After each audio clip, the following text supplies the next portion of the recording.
100% বেশি বাড়বে না সরকারি চাকরিজীবীদের পে স্কেলের বেতন। চলতি বছরেই কার্যকর হতে যাওয়া নবম জাতীয় পে স্কেলে 1 থেকে 20তম গ্রেডের কর্মচারীদের মূল বেতন সর্বোচ্চ 100% বাড়ানোর সুপারিশ চূড়ান্ত করেছে সচিব কমিটি। অর্থ মন্ত্রণালয়ে বৈঠক শেষে অর্থমন্ত্রী আমির খসরু মাহমুদ চৌধুরী জানিয়েছেন, এ বিষয়ে দ্রুতই চূড়ান্ত সিদ্ধান্ত আসছে।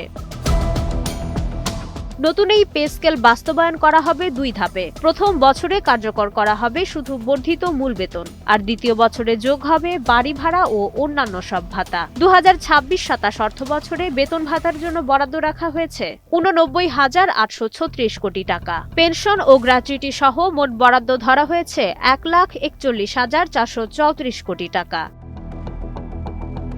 17 আগস্ট সোমবার প্রধানমন্ত্রীর প্রেস উইং থেকে প্রকাশিত জনগণের সরকারের 180 দিন শীর্ষক ইবুকে পে স্কেলের এই নতুন তথ্য তুলে ধরা হয়। অর্থমন্ত্রী জানিয়েছেন, পে কমিশনের নানা দিক বিবেচনা করছে সরকার। খুব দ্রুতই সব প্রক্রিয়া সম্পন্ন করে এ বিষয়ে আনুষ্ঠানিক ঘোষণা দেওয়া হবে।